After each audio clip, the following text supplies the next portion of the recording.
नमस्कार, मी प्रसन्न जोशी. आपल्या सगळ्यांचं बायोस्कोप मराठीच्या आपल्या या खास कार्यक्रमात गोष्ट अमेरिकी निवडणुकीची म्हणजेच मतसंग्राम महासत्तेचा या कार्यक्रमात पुन्हा एकदा स्वागत.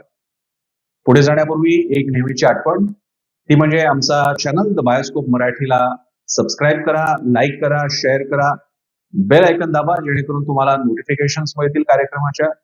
त्याचप्रमाणे या कार्यक्रमाबद्दल तुम्ही जर का तुमच्या समाज माध्यमांवर लिहिलं, हा चॅनल आणि त्याचे कार्यक्रम शेअर केले, तर आम्हाला अधिक प्रतिसाद मिळेल, जेणेकरून हा कार्यक्रम त्याचप्रमाणे हा चॅनल चालवणं अधिक आम्हाला सोयीचं जाईल. यासाठी तुम्हाला ही विनंती.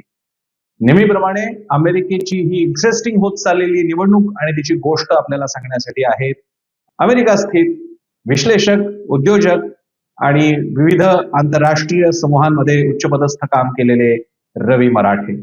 नेहमीप्रमाणे वेळ मुळीच वाया न दवडता आपण थेट जाणार आहोत जगाच्या त्या टोकावर जेथे आहेत रवी मराठे, आणि आज ते सांगणार आहेत की डोनाल्ड ट्रम्प हे प्रकरण, हा फिनॉमिना, त्यांची तयार झालेली वोट बँक, त्यांना मानणारा एक मोठा वर्ग, रिपब्लिकनच्या इतिहासात कदाचित एवढं आयकॉनिक, आणि ह्याला मी मेटाफेरिकली म्हणा किंवा उपहासानं म्हणा, पण अशा प्रकारचं व्यक्तिमत्व कदाचित रिपब्लिकन पक्षाला सुद्धा लाभलं नसेल. असे हे रिपब्लिकन पक्षाचे ट्रम्प, त्यांची वोट बँक आणि हा फिनॉमिना काय आहे, यंदाच्या निवडणुकीत तो कसा आहे, याबद्दल यावेळी या एपिसोडमध्ये सांगणार आहे रवी मराठे. रवी सर. धन्यवाद प्रसन्न. कालच्या ह्याच्यात आपण इमिग्रेशन बद्दल बोललो आणि आपण हे पण बोललो की डोनाल्ड ट्रम्प इमिग्रेशन याविषयी किती ते महत्त्व देत आहेत त्या, आणि त्यांचं मतं फिरवण्याकडं त्या अर्थाने काय कल आहे. आता त्याच्या अनुषंगाने मला महत्वाची गोष्ट सांगायची वाटते, आणि ती म्हणजे की अशी की आपल्याला एक अमेरिकन समाजात जर तुम्ही पाहिलं तर अमेरिकन समाजात एक ध्रुवीकरण झालेलं आहे. म्हणजे दोन गट पडलेले आहेत. आता कुठल्याही लोकशाहीमध्ये असे दोन गट असणं, किंवा आपल्याकडे दोनापेक्षा जास्ती आहेत भारतात असे असणं, हे नैसर्गिक आहे. कारण त्या आर्थिक धोरणं वेगळी असतात, सामाजिक धोरणं वेगळी असतात. त्यामुळे हे नैसर्गिक जरी असलं तरी जर तुम्ही पाहिलं तर अमेरिकेत गेल्या 20 वर्षामध्ये हे जे दोन्ही गटांची जी मतं आहेत किंवा हे दोन्ही गटांचं ध्रुवीकरण आहे, ते जास्ती प्रबळ झालेलं आहे. आणि आता हे प्रबळ होणं म्हणजे काय, तर म्हणजे याचा अर्थ असा आहे का की डावे लोक जास्ती कडवट डावे झालेत, किंवा उजवे जास्ती कडवट उजवे झालेत, ते तर आहेच. पण त्याच्यापेक्षा एक महत्वाचा जो भाग झालाय, जो पूर्वी 20 वर्षापूर्वी नव्हता, तो म्हणजे डाव्यांना उजव्या गटाविषयी वाटणारा एक तिरस्कार किंवा राग, किंवा आणि व्हायसे वर्सा. तर हे जे ध्रुवीकरण आहे हे फार अमेरिकेत आता प्राबल्याने दिसत आहे. आता आपण त्याच्यासाठी आपण अगदी फार 2 साधी उदाहरणे घेऊ की आता डावीकडं डावे आणि उजवे म्हणजे काय. आता डावे म्हणजे काय, तर केवळ त्यांचा थोड्याशा लिबरल पॉलिसी असतात, की बाबा इकॉनॉमीच्या बाबतीत त्यांचं म्हणणं असतं की आता आपल्या अमेरिकेचं जर स्पेसिफिकली उदाहरण घेतलं तर अमेरिकेमध्ये डेमोक्रॅटिक पार्टीचं म्हणणं असं आहे की मेडिकल एड जी आहे ती सगळ्यांना फ्री मिळावी, असं त्यांचं मत आहे. तर आता हे त्यांचं मत झालं. त्यानंतर त्यांचं मत आहे की इकॉनॉमीच्या बाबतीत त्यांनी वेगवेगळे वेलफेअरची साधनं, उदाहरणार्थ काल मी जे सांगितलं कर प्रणालीमध्ये चाइल्ड टॅक्स क्रेडिट, तर हे त्यांचं मत आहे. आता डेमोक्रॅटिक पक्षाची ही आर्थिक धोरण आहेत, त्याच्या विरुद्ध रिपब्लिकन पक्षाचं आर्थिक धोरण आहे, ते म्हणजे त्यांचं म्हणणं आहे की टॅक्स कमी करा, मेडिकल एड वगैरे हे करण्यात गव्हर्नमेंटनी फंदात पडू नये. आणि त्यांचं असं म्हणणं आहे की टॅक्स नुसतेच कमी करा नाही, तर गव्हर्नमेंटनी कमीत कमी इंटरफिरन्स करावा बिझनेस. तर अशी हे 2 इकॉनॉमिक चे टोक. त्याच्यापेक्षा सोशल पॉलिसीमध्ये देखील त्यांचे 2 मतभेद असतात. आता ते तर इथं प्रामुख्याने आहेत.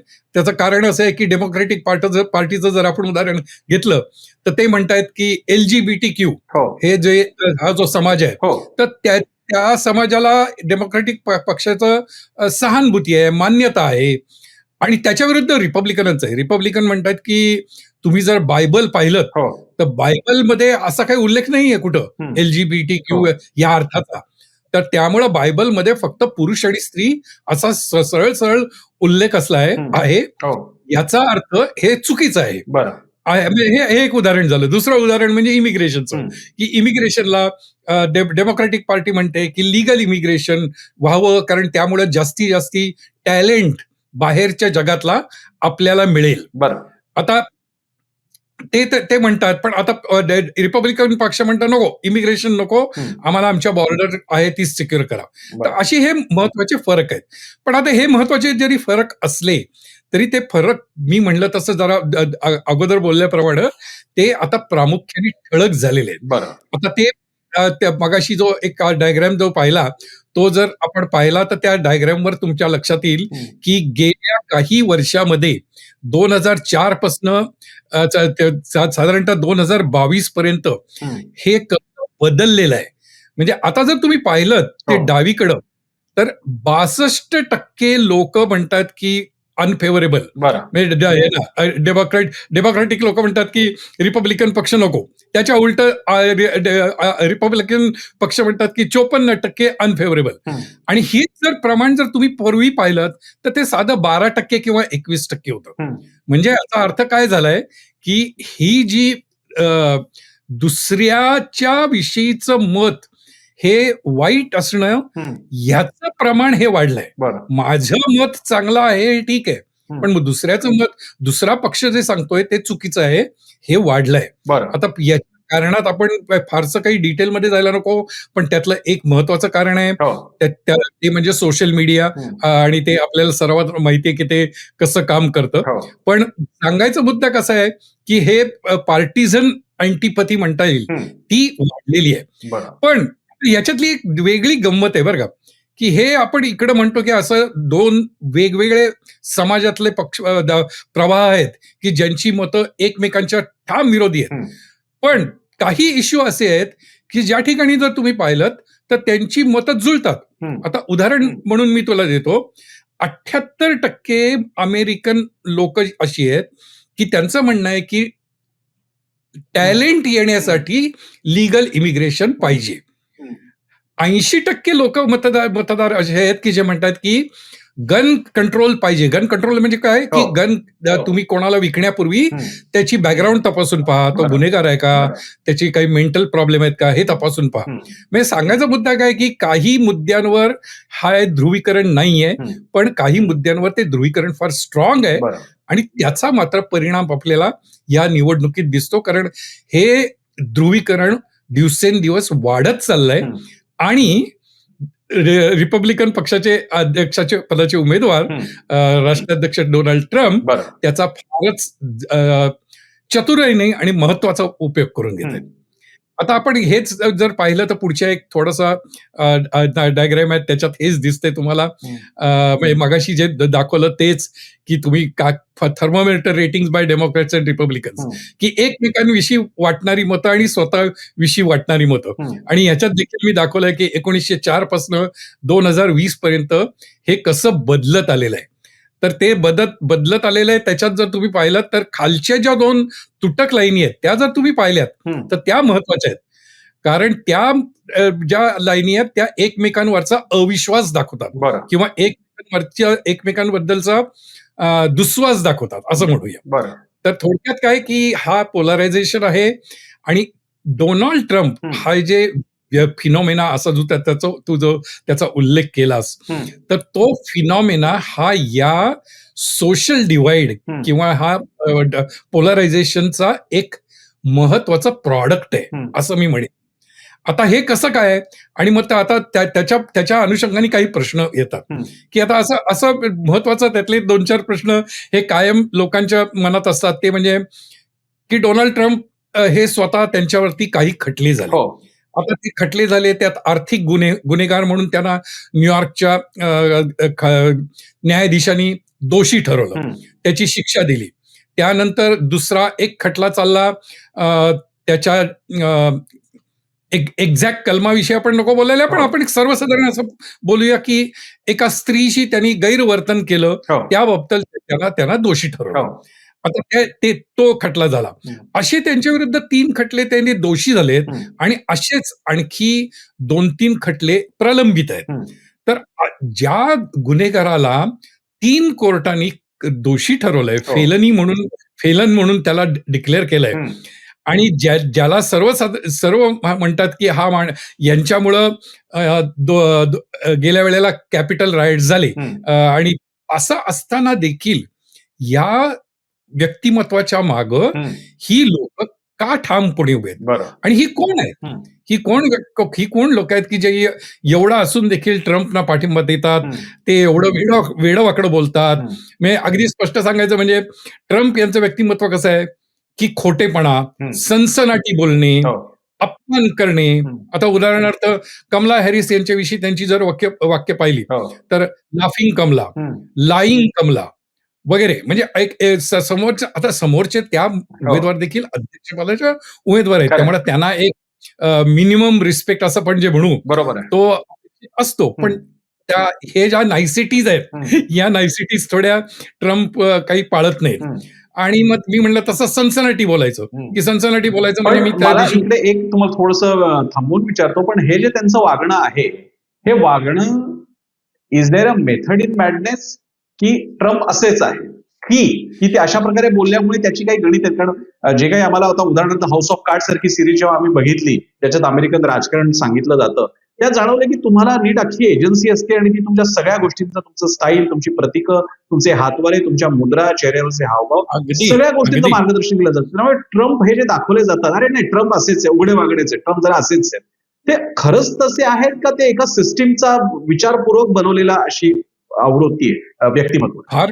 फार महत्वाचा मुद्दा मांडलाय. आणि हे जे सध्याचे 2 उमेदवार आहेत, हे या दोन्ही ह्याचे प्रतीक आहेत. कमला हॅरिस हे जे तू आता वर्णन केलंस की एक संबंध काय म्हणायचं त्याला, तुमची पर्सनॅलिटी मॅनेजमेंट किंवा ह्याच्या संबंधात तुमच्या एजन्सीज असतात की तुम्ही कपडे काय घालावेत, तुमची केशरचना काय असावी वगैरे वगैरे वगैरे, कसे हातवारे असावेत, जसे ते तू बोललास ते.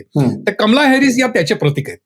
आता डोनाल्ड ट्रम्प मत ते तसे नाही. डोनाल्ड ट्रम्प हे डोनाल्ड ट्रम्प ते नैसर्गिक आहेत. ते म्हणजे त्यांना डोनाल्ड ट्रम्पच्या बाबतीत एक इथं सायकोलॉजिस्टनी स्टडी केला, त्यात त्यांनी असं म्हटलं होतं की सामान्य माणूस जेव्हा कुठलंही कृत्य करतो, आपण दैनंदिन जीवनात देखील, आता दैनंदिन जीवनात काही त्या वेळेला आपण एखादी गोष्ट खोटी बोलतो, चुकीची करतो, आपण त्याचं कुठंतरी आपल्याला मनात कुठंतरी रुखरुख लागते किंवा मनाला कुठंतरी असं वाटतं की आपण हे केलं ते योग्य नव्हतं. तर हे जे सामान्य गोष्टी, ज्या सामान्य माणसांच्या ज्या गोष्टी आहेत, त्या त्यांच्या व्यक्तिमत्वाचंच नाहीये.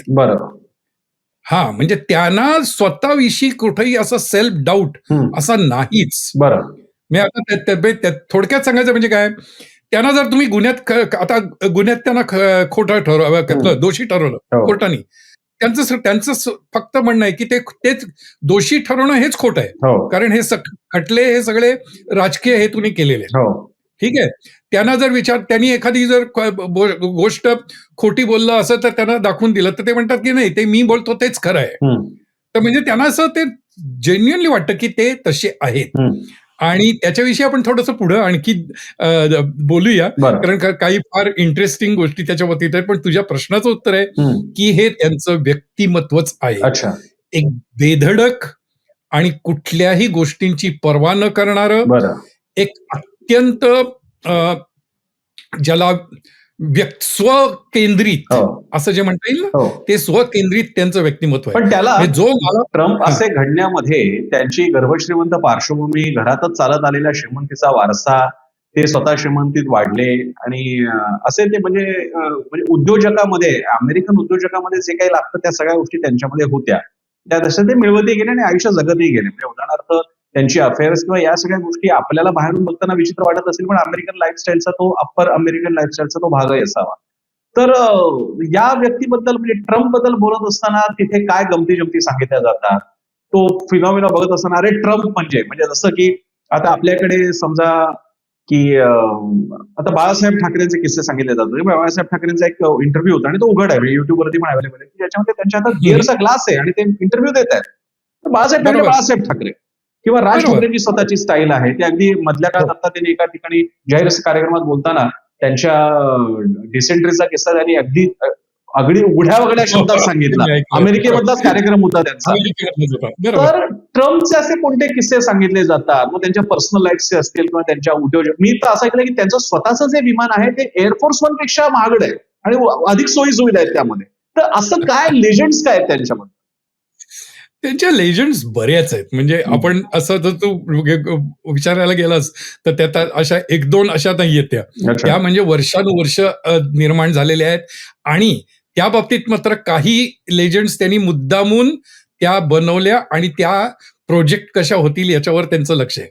आता उदाहरणार्थ एक मी साधं उदाहरण देतो जे आपल्या चर्चेत पुढे येणार आहे, की खरं म्हणजे त्यांचा आणि चर्चचा किंवा धर्माचा काही संबंध नाही बरं का. ते कधी काही त्यांनी चर्चमध्ये गेलेत किंवा प्रार्थना केल्या असलं काही नाहीये. पण ते असं दाखवतात की मी किती ख्रिश्चन धर्माचा संरक्षण करताय. हे जे काही लिजेंड्स त्यांनी जे स्वतःचे निर्माण केले. आता त्यातले काही असे आहेत ते असं दाखवतात की मी अत्यंत तुटपुंज्या पैशांवर माझ्या वडिलांकडनं मी माझ्या बिझनेसची सुरुवात केली आणि त्यातनं मी लहानाचा मोठा कसा झालो वगैरे वगैरे. पण त्या दंतकथा आहेत बऱ्याचशा त्यातल्या. म्हणजे त्या मुद्दामून पसरवलेल्या त्यांच्या सपोर्टरनी पसरवलेल्या किंवा जेव्हा ट्रम्प थोडेसे राजकीय क्षेत्राच्या बाहेर होते, पण एक प्रत्येकाला राजकीय क्षेत्राच्या बाहेर असताना देखील मी कसा चांगला आहे, मी कसा वेगळा आहे याचा एक स्वतःला प्रत्येकाची इच्छा असते. आणि ट्रम्प सारख्या व्यक्तिमत्वाला तर त्यातलं ते अट्रॅक्शन फारच असणार. त्या नॅचरल व्यक्तिमत्व आहे त्यांचं ते. तर त्यामुळं तू आता जसं म्हणलास की वेगवेगळ्या बायकांशी संबंध, त्यांचा अप्रेंटिस हा नावाचा जो शो होता आणि यू आर फायर्ड, तर त्याच्या काही दंतकथा आहेत. असे वेगवेगळे त्याच्या आहेत. आणि ते जे तू म्हणालास की ट्रम्प त्यांचं जे विमान आहे, तर हे म्हणजे त्यांची ती काय एक असं काय म्हणायचं की त्यांना एक अशी इच्छा पहिल्यापासून होती की मी वेगळा कसा आहे हे जगाने पाहिलं पाहिजे आणि मी वेगळा आहे जगासमोर सिद्ध झालं पाहिजे. ही त्यांची एक स्वकेंद्रित व्यक्तिमत्व असल्यामुळं ती महत्वाकांक्षा आहे की मी तुमच्यासारखं नाही, मी वेगळा आहे. तर त्यामुळं ते आहे. पण अमेरिकेसारखा एवढा म्हणजे प्रचंड मोठा लोकशाही राजकारणाचा इतिहास असलेला देश, सगळ्यात जुनी लोकशाही अमेरिकेतली मानली जाते. बरोबर. आणि इतकं गुंतागुंतीचं जागतिक राजकारण पेलवणारा हा देश आहे. तर ट्रम्प यांचं स्वतःचं आकलन कसं आहे त्या माणसाचं? म्हणजे मी आता इकडे अगदी एक तटस्थ, म्हणजे मला काहीच माहिती नाही असं धरूनच मी साधा प्रश्न विचारतोय की ट्रम्प यांचं आकलन, जगाचा व्ह्यू कसा आहे, अभ्यास त्यांचा कसा आहे? आता एवढा मोठा उद्योजक आहे ट्रम्प, तर आज मुंबईमध्ये पण आम्हाला बघायला मिळतो. तर तो माणूस नक्कीच काही बावळट किंवा मूर्ख नसणार आहे, त्याने कर्तृत्व गाजवलेलं आहे. पण त्याचं वर्ल्ड व्ह्यूच्या बाबतीत, जागतिक घडामोडींच्या बाबतीत, इस्रायल पॅलेस्टीन पासून, युक्रेन रशियापासून, चीन संबंधांपासून, साऊथ कोरियापासून, काय बाकीच्या या गोष्टी, लॅटिन अमेरिकेपर्यंत, तर याच्यात ते जे सांगतात ते केवळ भरवलेलं सांगतात का त्यांचं स्वतःचा सुद्धा वर्ल्ड व्ह्यू जसा ओबामांना होता, जसा हिलरी क्लिंटनना होता, जसा कमला हॅरिसला स्वतःचा आहे, तसा ट्रम्प यांना स्वतःचा आहे का? त्याचं मी असं उत्तर देईन की तो मर्यादित आहे. म्हणजे आकलन त्यांचं स्वतःचं नाहीये असं बिलकुल नाही. पण ते मर्यादित आहे आणि ते देखील अशा फॅक्टर्सनी त्यांचं आकलन ठरतं की ज्याचा त्याच्या प्रत्यक्ष अभ्यासाशी वगैरे संबंध असेल असं नाही. आता मी साधं तुला उदाहरण देतो त्यातलं, की त्यांचा जावई ज्यू आहे. आता जावई ज्यू आहे आणि मुलगी त्यांची ती आवडती मुलगी आहे. तर त्यामुळं ती त्यातनं ते ज्यूचं प्रेम आणि त्यातनं ते इस्रायलचं प्रेम. म्हणजे त्यांना काय असं काही कन्व्हिक्शन नाहीये की बाबा इस्रायलची भूमिका खरी आहे आणि यांची चुकीची आहे, असं काही नाहीये. कारण असं जर त्यांची नैतिक भूमिका असते किंवा काही असतं तर मग सायमल्टेनियसली त्यांनी पुतीनच्या बाबतीत त्यांचा सॉफ्ट कॉर्नर असला नसता. तर म्हणजे त्यांचं जे व्यक्तिमत्व आहे स्वतःचं, की एक थोडंसं काय म्हणायचं, ज्याला हुकुमशाहीकडे असं आपण एक कल असं म्हणू. हुकुमशाही आहेत असं मी म्हणणार नाही, कारण ते लोकशाहीतच निवडून आलेले आहेत. पण एक कल जो आहे तो त्या प्रकारचा व्यक्ती केंद्रित असल्यामुळे मग त्यामुळे त्यांना त्यांचे व्यक्तिमत्वासारखे लोक, उदाहरणार्थ पुतीन किंवा आपले नॉर्थ कोरियाचे किम हुन, तर हे सगळी लोक त्यांना जवळची वाटतात. त्यामुळे ते आकलन जे आहे ते आहे, पण त्याचं कारण वेगळं आहे, त्याचं परसेप्शन वेगळं आहे. बरं. आणि एक नंतर राहून जायला नको म्हणून, जसं बिल क्लिंटन यांच्या मोनिका लेविन्स्की प्रकरणामध्ये महाभियोगापर्यंत प्रकरण गेलं होतं. मोठी त्यांच्या व्यक्तिगत आणि राजकीय आयुष्यात मोठं वादळ आलं होतं. बरोबर. आता मोनिका लेविन्स्की प्रकरणामध्ये व्हाईट हाऊस अंतर्गत झालेल्या गोष्टी असल्यामुळे त्याचा सिरियसनेस मोठा होता. तसा जरी बरोबर. नसला तरी ट्रम्प यांच्या बाबतीत सुद्धा असं प्रकरण समोर आलेलं आहे. त्याच्यावरती आरोप झालेले आहेत. तर अमेरिकन जनता याकडे कसं पाहते? उदाहरणार्थ भारतामध्ये असं काही झालं तर ते गंभीर ठरतं. महाराष्ट्रामध्ये एका अगदी. मंत्र्याला राजीनामा द्यावा लागला. बरोबर. भारतातल्या अशा प्रकरणामध्ये खूपच दमून आणि फारच इनडायरेक्टली बोललं जातं. म्हणजे काही नेत्यांची नावं तर मी इथे घेणारे नाहीत, मात्र साधारणपणे भारताला म्हणजे लोकांना माहिती आहे की बाबा यांचे जरा माहिती. प्रेमळ संबंध होते. पण ट्रम्प यांच्या बरोबर. बाबतीत अगदी उघडं पद्धतीने ते पुढे आलं. त्या बाईनं आरोप वगैरे केले. तर ते प्रकरण काय आणि त्याचे काय परिणाम घडतायत नाही घडतायत? आता ते जे प्रकरण होतं त्या प्रकरणाच्या बाबतीत असं झालं की स्टॉर्मी डॅनियल्स म्हणून त्या स्त्री होत्या हो.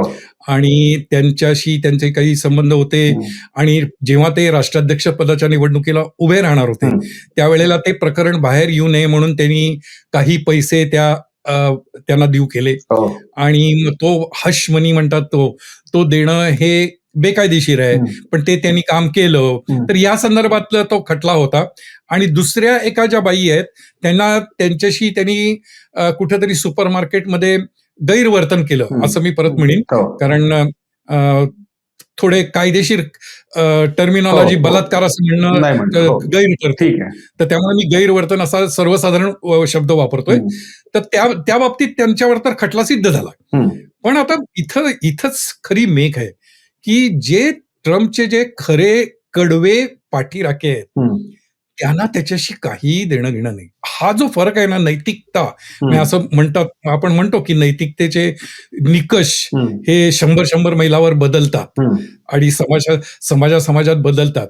तर त्या अर्थाने मी म्हणेन की अमेरिकेत तो एक वर्ग आहे ज्याला त्यांनी हा जो स्त्रीशी वर्तन केलं आणि त्याच्याबद्दल ते दोषी ठरले, त्याच्याबद्दल त्यांना काही घेणं नाहीये. म्हणजे त्यांना म्हणतं की ठीक आहे ना, असं आहे. म्हणजे ते आणि हा भाग मी जरा पुढच्या आपल्या चर्चेसाठी ठेवतो. तर आता मी पुढच्या तुला अजून प्रश्न नसतील तर मी पुढच्या स्लाइड. तर पुढच्या याच्यावर आपण बघतोय की हे ट्रम्पचे व्होटर्स कोण आहेत.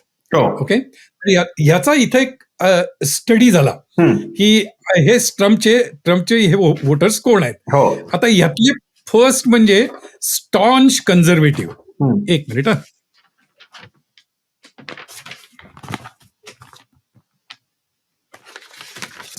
आता स्टॉन्च कन्झर्वेटिव्ह म्हणजे काय की कडवे असं ज्याला म्हणता येईल की कडवे आणि जे ट्रॅडिशनल आहेत असे. ओके, तर ते 31% लोक आहेत. तर आता ही लोक कोण आहेत. तर जेव्हा इथं त्याचा अभ्यास झाला तेव्हा त्यांच्या लक्षात आलं की ही लोक जनरली कमी शिक्षित असतात, हे पुरुष असतात, हे थोडंसं 40-45 वयाच्या वरचे असतात आणि हे जनरली गन धारण करणारी लोक असतात. तर ह्या ट्रेट ज्या असतात ह्या ट्रेटमध्ये त्या समाजातला जो वर्ग आहे की जो ह्याच्यात मोडतो तो ट्रम्पचा व्होटर आहे. आता आपण जे ट्रम्पच्या विषयी बाकी जे बोलतो ते आणि हे ज्या ट्रेट्स आहेत या कॉमन आहेत बघा. आणि आपण जे रिपब्लिकन यांच्याविषयी आपण बोललो की जरा शिक्षणाची पातळी कमी असेल तर रिपब्लिकन पक्षाला पाठिंबा असतो. आणि या लोकांचं एक स्वतःचं चर्चच्या बद्दल पण एक कडवं मत असतं. त्यामुळे ते पण त्यात असतं. दुसरं असतात ते अमेरिकन प्रिझर्वेशनिस्ट. म्हणजे अमेरिकेचं संस्कृती ती त्यांना जपायची आणि काही करून ती जपायची. आता ही जी मंडळी आहेत ना, यांना 2 महत्वाच्या गोष्टी आहेत. यांना इमिग्रेशन बिलकुल नको आणि यांना अमेरिकेत जो नागरिक ज्याला नागरिकत्व पाहिजे तो माणूस अमेरिकेतच जन्माला पाहिजे आणि नुसता अमेरिकेत जन्माला पाहिजे असं नव्हे, तो ख्रिश्चन पाहिजे.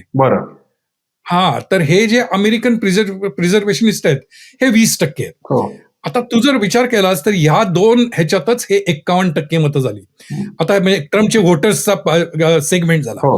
आता हे काय आहेत तर जो अमेरिकन प्रिझर्वेशनिस्ट आहे, उदाहरणार्थ देतो तुला, त्याचं म्हणणं आहे की इमिग्रेशन मला नको म्हणजे नकोच. तर ते नको म्हणजे नकोच असं म्हणणारा कोण माणूस आहे? ट्रम्प. आणि त्याच्या काळात आपण काल पाहिलं पण की इमिग्रेशनचं प्रमाण किती कमी झालं होतं. हम्म, तर त्यामुळे मग त्यांची मतं ट्रम्पला. हम्म, वरचा जो कॉन्झर्वेटिव्ह आहे तो शिक्षण कमी असतं, तो गन धारण करतो हम्म, आणि त्यामुळे तो ट्रम्पच्या बाजूला असतो. हम्म.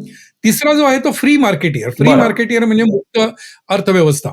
आता मुक्त अर्थव्यवस्था जो जो पाहिजे त्याला म्हणजे डेमोक्रॅटिक पार्टी म्हणते की आम्ही मेडिकल एड देऊ, आम्ही हे देऊ. त्यांचं म्हणणं आहे की गव्हर्नमेंटचा हा काही बिझनेस नाही. गव्हर्नमेंटनी बिझनेसमध्ये पडू नये. गव्हर्नमेंटनी सगळी मुक्त अर्थव्यवस्था मुक्त ठेवायला पाहिजे. टॅक्सेस कमीत कमी पाहिजेत. त्यांना काही इमिग्रेशन वगैरे याच्याविषयी काही फार त्यांचं कडवं मत नसतं बरं का या लोकांचं. बरं. पण पण पण त्यांचं महत्वाचं असतं आर्थिक धोरण, हम्म, की आर्थिक धोरण हे त्यांना मोकळं पाहिजे, टॅक्सेस कमी पाहिजेत, लिबरल पॉलिसीज पाहिजेत. त्यामुळे ते ट्रम्पच्या बाजूला. कारण बरं. डेमोक्रॅटिक पक्ष त्या मताचा नाही आर्थिक धोरणाच्या बाबतीत. हा.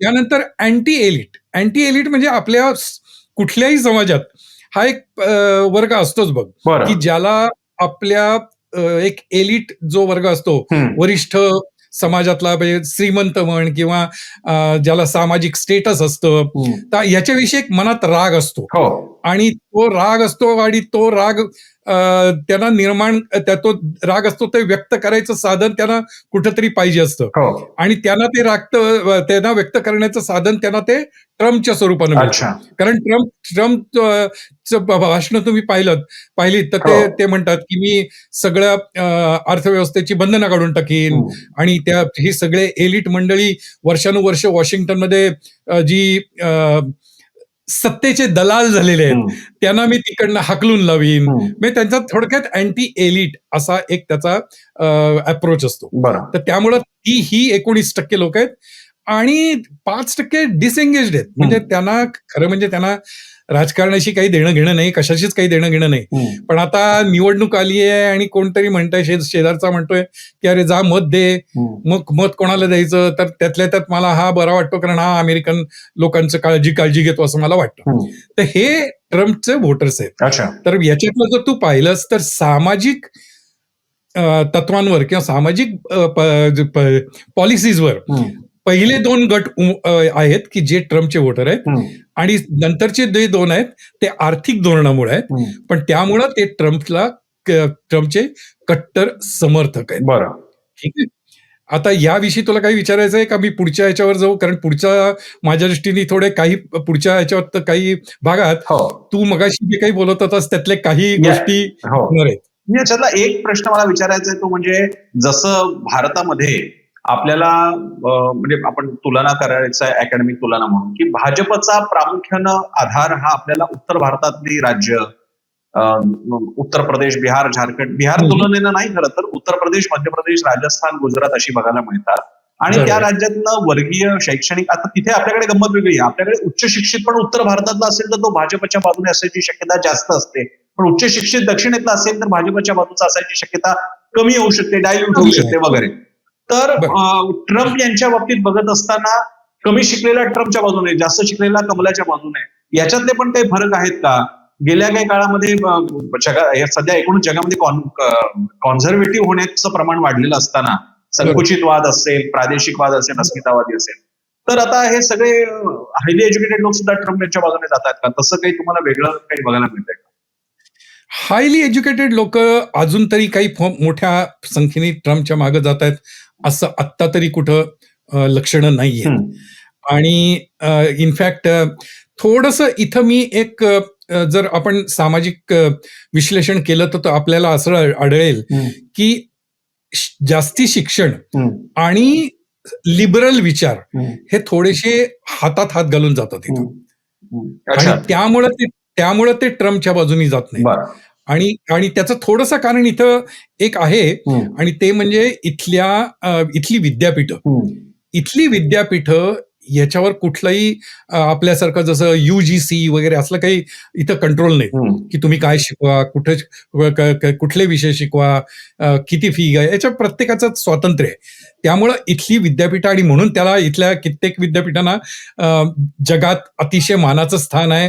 कारण त्यांचे अभ्यासक्रम त्या दर्जाचे असतात, शिक्षणाची पद्धत त्या दर्जाची असते आणि सर्वात महत्वाचं आता हे मी थोडासा अधिकारवाडीने सांगतो, कारण माझ्या दोन्ही मुली देखील त्या प्रक्रियेतनं गेल्या, बरं. की मला त्या जेव्हा त्या प्रक्रियेतनं गेल्या तेव्हा माझ्या लक्षात आलं, की त्यांचा इथं अभ्यासापेक्षा एक ओव्हरऑल पर्सनॅलिटी तुमची कशी आहे याच्यावर एक खूप भर असतो विद्यापीठाचा.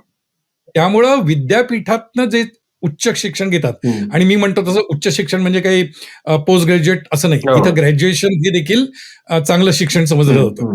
तर विद्यापीठातनं हे जे शिक्षण घेऊन लोक बाहेर पडतात, त्यांना त्यांची एक व्यक्तिमत्व हे त्या 4-5 वर्षात वेगळ्या रीतीने बनलं जातं, आणि त्याच्यामध्ये थोडा लिबरल विचार हा त्यांच्यात इन्कल्केट होतो.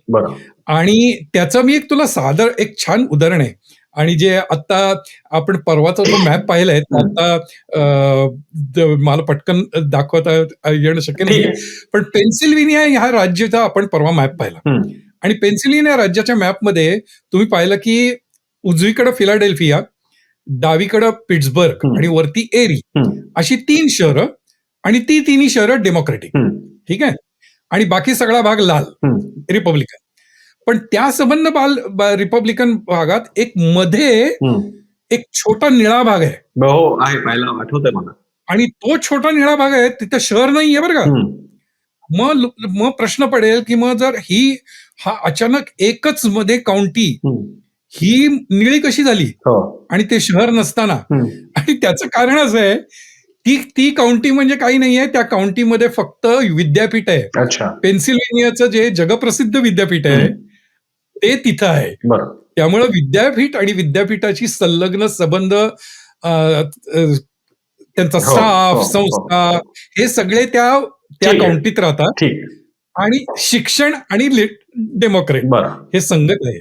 त्यामुळे तुझ्या प्रश्नाचं ते उत्तर. एक प्रश्न, आता ह्या प्रश्नाचं उत्तर आता द्यायचं का काही वेगळ्या एपिसोडमध्ये ते तुम्ही ठरवा, पण या निमित्तानं अमेरिकन राजकारण, एकूणच गव्हर्नन्सच्या बाबतीत, राजकारणाच्या बाबतीत लॉबीज मोठ्या असतात, आणि थिंक टँक वगैरे त्यांची नावं काही का असेल, पण शेवटी त्या लॉबीज असतात, आणि आपापले अजेंडे, डोमेस्टिक अजेंडे, इंटरनॅशनल अजेंडे घेऊन, म्हणजे उदाहरणार्थ तिकडे प्रो खलिस्तानी आहेत, भारतीय प्रो आहेत, पाकिस्तानी प्रो आहेत, आणि काय जगभरातले असतील काही विशिष्ट प्रकारच्या म्हणजे काही ठिकाणी देशाशी काही देणं घेणं नाही, पण क्लायमेट अजेंडा रेटणारे आहेत, एन्व्हायरमेंटल अजेंडा आहे.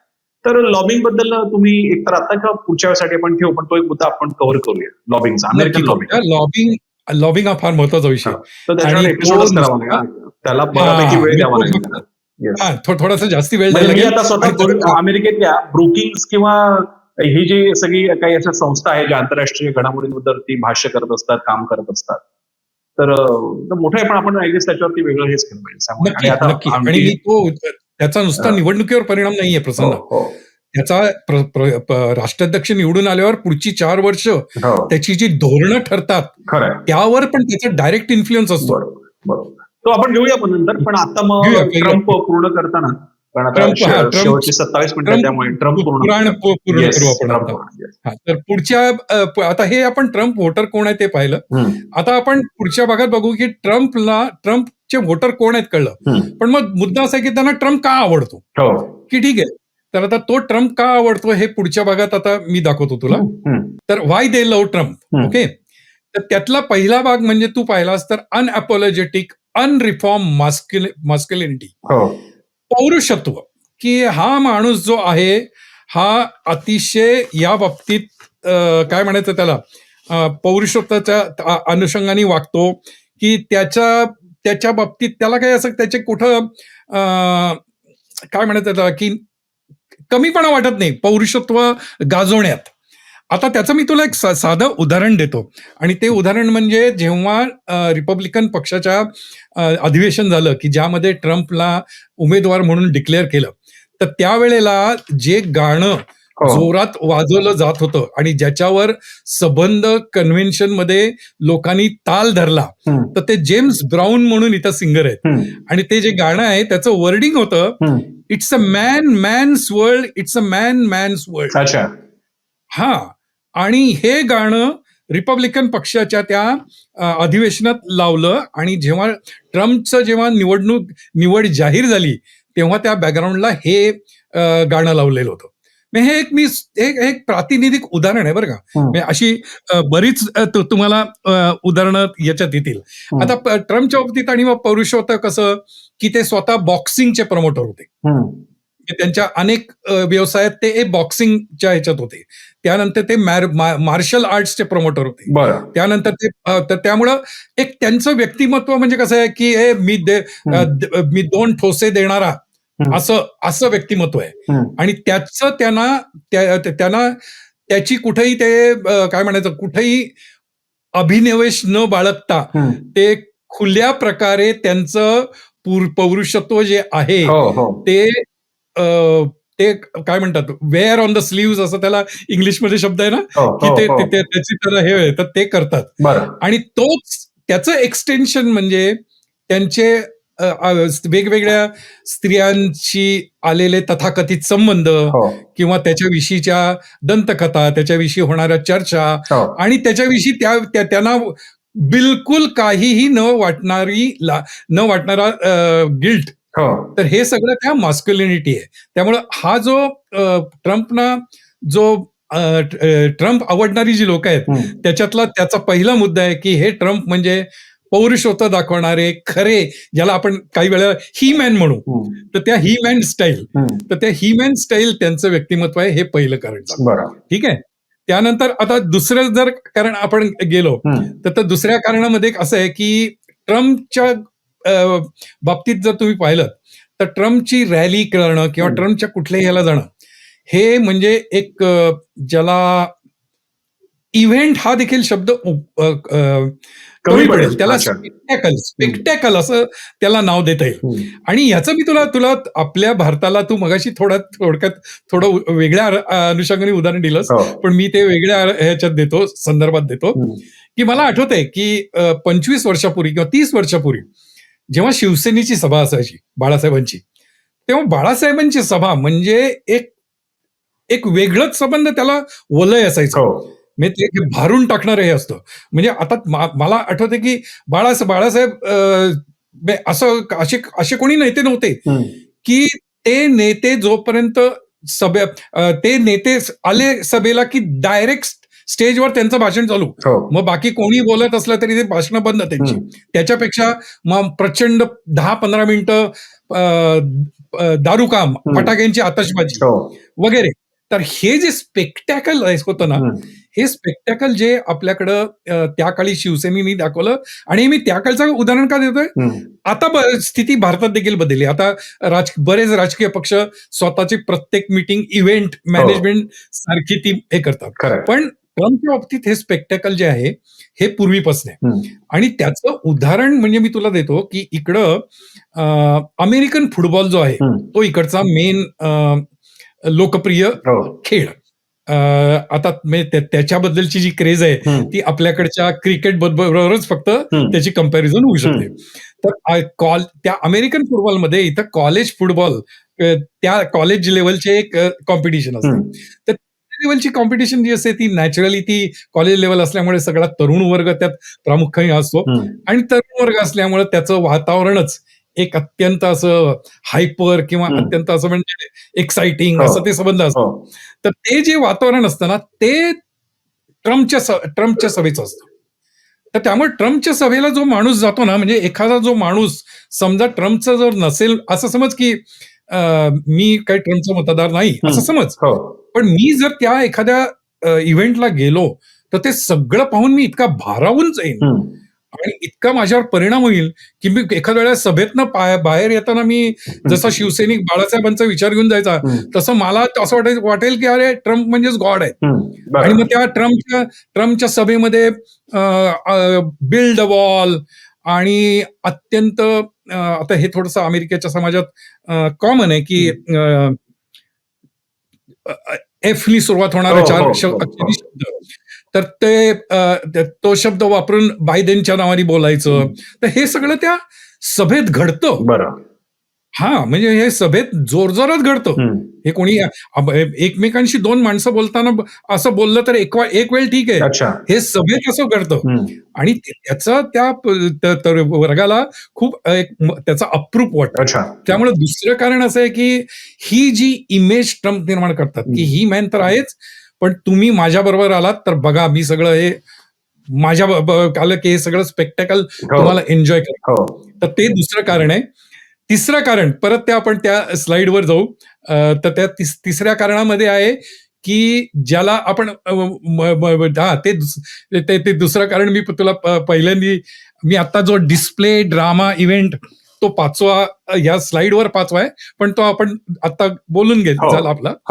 लॉंगिंग फॉर गुड ओल्ड डेज म्हणजे कसं आहे की याचं मी तुला परत एक गमतीचं उदाहरण देतो की पुण्यात अशी लोक तुला सापडतात की असं म्हणतात की आमच्या लहानपणी पुणे काय सुंदर होतं ना, शांत होतं ना. तर हे जे लॉंगिंग फॉर गुड ओल्ड डेज जे असतं ना, हे प्रत्येक समाजात असतं. कारण एक थोडासा 50शी झाली की आपल्या तरुण वयातल्या गोष्टी त्या आता मिस करतो आपण वगैरे वगैरे. पण ट्रम्पनी ते ओळखलेलं आहे. त्यामुळे ट्रम्प काय करतो, ट्रम्प तो नोस्टॅल्जिया जो म्हणता येईल ना, त्याच्यावर बोट ठेवतो आणि तो म्हणतो की बघा, तुम्हाला जर तुमचं गुड ओल्ड डेज पाहिजे असतील, गुड ओल्ड डेज मध्ये काय होतं, गुड ओल्ड डेज मध्ये तुमच्या आजूबाजूला क्युबातनं, व्हेनेझुएलातनं किंवा चायनीज लोक होती का? नव्हती. तेव्हा तुमचा कसा अमेरिकेचा समाज होता. तर मला जर तुम्ही आणून दिलं तर मी तुमचा अमेरिकन समाज हा अमेरिकन परत निर्माण करेन. बरं, म्हणून तर त्यांचं ते स्लोगन आहे ना, let's make America great again. म्हणजे आधी अमेरिका ग्रेट ग्रेट होती आणि ती परत बनवायची, म्हणजे मधल्या काळात ती नव्हती असा ते दावा करतात. नव्हती असं करा. बरोबर. तर अगेनचा अर्थ काय? तर अगेन म्हणजे मी तुम्हाला त्याच्याकडे घेऊन जाईन.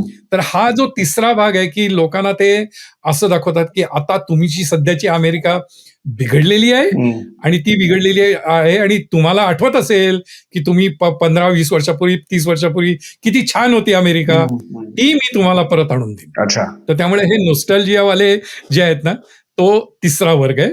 त्यानंतर चौथा वर्ग अर्थातच इकॉनॉमी. अच्छा. आता इकॉनॉमीच्या बाबतीत आपल्याला माहितीच आहे की गेल्या 4 वर्षामध्ये महागाईनी अमेरिकन समाज बेजार झाला. आता खरं सांगायचं म्हणजे जर तुम्ही अर्थशास्त्रज्ञांशी बोललात आणि मी त्या बाबतीत सुदैवाने माझे काही मित्र पण अर्थशास्त्रातले थोडे तज्ञ आहेत, तर त्यांच्याशी मी बोललो. तर त्यांचं म्हणणं आहे की बायडेन म्हणून काही जबाबदार नाहीत आणि त्याची कारणं त्यांना मी विचारली तर त्यांनी कारणं सांगितली. त्यांनी सांगितलं की कोविडमध्ये संबंध सप्लाय चेन जो पॅटर्न होता तो डिस्टर्ब झालेला होता. बरोबर आहे. त्यामुळे जर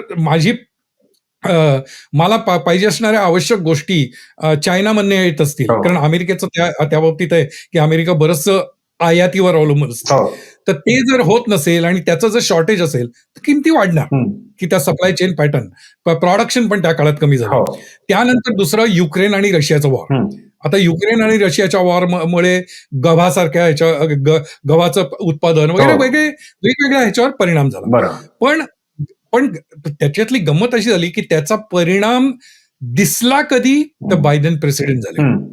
याचा अर्थ असा आहे का की बायडेन या बाबतीत निर्दोष आहेत? नाही. त्यांच्याकडनं एक महत्वाची चूक घडली बरं का, आणि ती अर्थतज्ञ सांगतात अशी की त्यांनी जेव्हा परत आले, ते जेव्हा राष्ट्राध्यक्ष झाले त्यावेळेला कोविड नुकताच संपला होता. इकॉनॉमी परत रिवाईव्ह व्हायला लागली ती आणि त्यावेळेला economy was on its way to become normal. त्यावेळेला त्यांनी एक स्टिम्युलस प्रोग्राम दिला आणि तो स्टिम्युलस प्रोग्राम म्हणजे काय, तर प्रत्येक नागरिकाला त्यांनी इथं त्याच्या मिळणारे इन्कम आणि वेगवेगळे पॅरामीटर त्यांनी लावले आणि नागरिकाला त्यांनी भरघोस मदत दिली. परिणाम असा झाला की आता मी गंमत म्हणून सांगतो मोकळेपणाने, तर मला देखील काही $1000 मिळाले. म्हणजे काही कारण नसताना. आता मग हे काही $1000 मिळालेले हे मी एकटा असं नाही, असे हजारो नागरिक, लाखो नागरिक आहेत. मग हे हजारो नागरिक जे त्यांना लाखो डॉलर्स मिळाले हे खर्च करायला निघाले. आणि ज्याला आपण म्हणतो ना की मोर डॉलर्स वेअर चेझिंग फ्यू गुड्स, तसं झालं की बाजारात चलन फुगवटा झाला, हो. की भरपूर पैसे आहेत, पण पुरवठाच नाहीये. त्यामुळे मग त्याचं महागाईत रूपांतर झालं. त्यामुळे अर्थतज्ञांचं त्याबाबतीत एक नक्की मत आहे. बायडेननी त्यावेळेला काही बिलियन डॉलर जी मदत केली ती गरज नव्हती, कारण इकॉनॉमी अतिशय व्यवस्थित रिवायवलच्या मार्गावर होती आणि त्यातनं हा चलन फुगवटा झाला.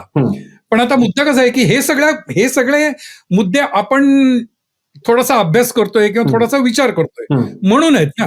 आता मी काल वाचत होतो अरिझोनामध्ये काही ठिकाणी असं झालंय की अरिझोनात महागाईचा दर आता राष्ट्रीय क्युम्युलेटिव्ह जर महागाई पाहिली तर गेल्या 4 वर्षात साधारणतः 20% झाली क्युम्युलेटिव्ह. पण आता अरिझोना सारख्या राज्यात, फिनिक्स सारख्या शहरात ती महागाई काय वेळेला 30% आहे. आता तिथले मतदार म्हणतायत की बाबा आम्ही आता कंटाळलो, आता मला हे म्हणजे ही महागाई आता कधी एकदा संपते असं झालं. आणि त्याचं दुसरं कारण मी म्हणलं तसं आम्हाला सवयच नसते रे. अमेरिकन लोकांना महागाई, inflation 0.5%, 1% over a period of 10 years जर 10% वगैरे आमची महागाई वाढते. तर त्यामुळे आम्हाला सवय नसल्यामुळे अचानक एका वर्षात, तर त्यामुळे तो एक आता इकॉनॉमी हा चौथा विषय आहे ज्याच्यावर ट्रम्प स्वतःला हे करतात. आणि मग 5वा विषय परत त्या स्लाइडकडे आपण जाऊया.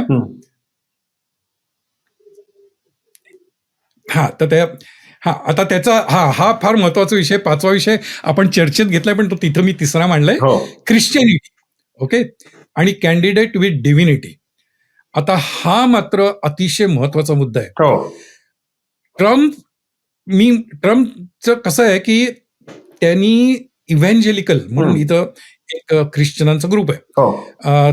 थोडक्यात सांगायचं म्हणजे आपल्याला माहिती आहेत ख्रिश्चनांमध्ये ते म्हणजे कॅथॉलिक आणि प्रोटेस्टंट असे दोन आपल्याला इंग्लंडमध्ये प्रोटेस्टंट असल्यामुळे सर्वसाधारणपणे माहिती आहे. तर इव्हॅन्जेलिकल हा प्रोटेस्टंटचाच एक उपभाग आहे. आणि त्यांचं म्हणणं आहे की Bible is the gospel truth. म्हणजे बायबल मध्ये जी लिहिलं आहे ती प्रत्येक ओळ ही फायनल. मग त्याच्यात काही कोणी ते क्वेश्चन करता कामा नाही. तर हा जो वर्ग आहे हा वर्ग ट्रम्पच्या बाजूने उभा आहे. आणि एक त्याची इमेज अशी निर्माण झालेली आहे ट्रम्पनी केली की ट्रम्प काही बाबतीत म्हटलं ना की ते स्वतःचा जेव्हा स्वतःला मार्केटिंग करतात असं पण म्हणूया, तेव्हा ते कुठल्या पातळीवर जातात त्याचं काही त्यांना हे नसतं. म्हणजे त्यांनी त्यांचं जेव्हा त्यांना एक्स किंवा ट्विटरवरनं काढून टाकलं तेव्हा त्यांनी स्वतःच एक पॅरलल ट्विटर चालू केलं, ट्रूथ सोशल नावाचं. आणि ते आज देखील ते आपल्या एक्सवर नाही आहेत. त्यांचे सगळे ट्विट ते ट्रूथ सोशलवर येतात. तर त्या ट्रूथ सोशलवर जर काही तुम्ही त्यांचे ट्विट पाहिले तर त्यातली मी उदाहरण म्हणून देतो, आणि ही सगळी तिथं रेकॉर्डवर आहेत बरं का. त्यातला एक म्हणजे मी स्टेबल जिनियस आहे. त्यानंतर दुसरं ट्विट म्हणजे असं की मला देवानी पाठवलेलं आहे इथं अमेरिकेवर राज्य करायचं. आणि त्याच्यानंतर मला एकदम ताजा रेफरन्स आठवला, त्यामुळे मला एकदम हो आपल्याकडे तो रेफरन्स थोडा लागतो तो. त्यानंतर त्यांचा दुसरा एक म्हणजे फॉक्स न्यूजनी इथं एक सर्वे घेतला आणि त्यात त्यांनी ट्रम्पचे जे मतदार होते त्यांना विचारलं की ह्या बाबतीत तुमचं काय मत आहे. तर त्या 25% out of every 4 person in America, of course Trump voter, sincerely believes that Trump has been, God has made Trump to be president of USA. तर हे जे सगळं आहे ना, ही जी वातावरण निर्मिती आणि ह्या लेवलचं बोलणं. आता त्यातलं मी तुला आणखी उदाहरण सांगतो. या इथे एक इव्हॅन्जिकल गुरु आहेत, तर त्यांनी एक स्टेटमेंट केलं. त्या स्टेटमेंट त्यांनी असं केलं की God has designed Trump to be ruler of America. आता हे, आणि त्या चर्चचे प्रमुख आहेत बरं का, त्यांनी ते विधान केलंय. त्यानंतर जर तू ट्रम्पचे आणखी काही ट्विट पाहिलं तर त्यांनी ज्यूजना उद्देशून एक ट्विट केलेलं होतं की म्हणे त्या ट्विटमध्ये त्यांनी असं म्हणलंय की मला देवानी पाठवलेलं आहे कारण मला इस्रायलचा किंग या स्वरूपात देव पाहतो. तर थोडक्यात काय की मी देव आहे, मी देवाचा अवतार आहे, आणि किंवा माझ्यात ते सगळे गुण आहेत. आणि अमेरिका वाचवायसाठी मला पाठवलेलं आहे बरं आणि माझ्यात त्या डिव्हाइन पॉवर्स आहेत. बरं मला इथे एक आणखी विचारायचं आहे की एलन मस्क एकदम कसे काय प्रेमात ट्रम्पच्या, आणि असे आणखी कोण मोठे बिग शॉट उद्योगपती आहेत किंवा कलाकार आहेत हॉलिवूडमध्ये? जनरली हॉलिवूड हे बऱ्यापैकी डेमोक्रॅट्सना इन्क्लाइन मानलं जातं, पण इथे काय अगदी, स्थिती आहे अगदी. ट्रम्प यांच्या बाबतीत? नाही, पहिल्यांदा एलन मस्कचं मी हे घेतो. हम्म. एलन मस्क हे गेल्या वेळेला त्यांनी ऍक्च्युअली डेमोक्रेटिकला पाठिंबा दिला हो आणि आता ते ट्रम्पच्या बाजूने गेलेत. त्याचं प्युअर कारण त्यांचा बिझनेस इंटरेस्ट. आता ते तुला थोडक्यात सांगतो काय झालं.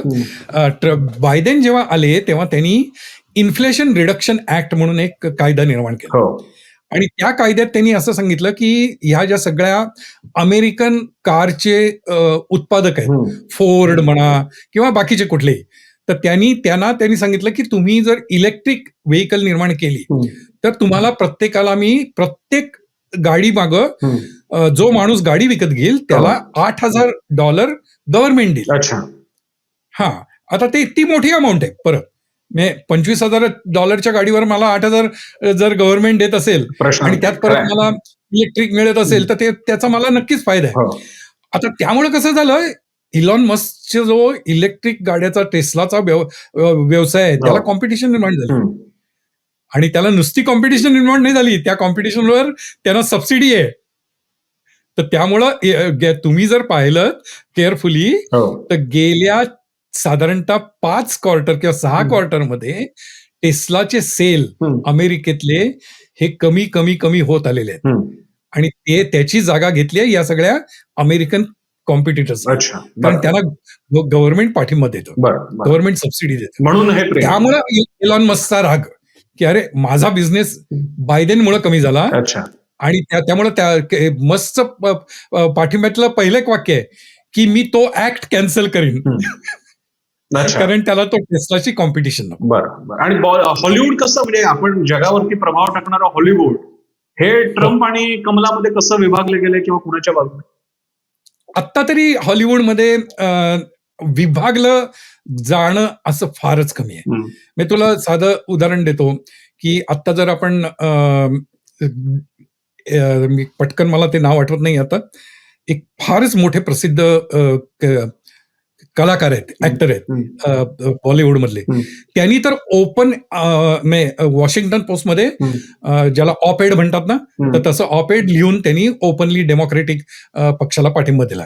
त्यामुळे तू म्हणतोस तसं आत्ता काय हॉलिवूडमध्ये मेरिल स्ट्रीप यांनी पण एका अर्थानं त्यांनी ट्रम्पच्या त्या फारच हार्ड क्रिटिक राहिलेले आहेत. मेरिल स्ट्रीप हो हो हो.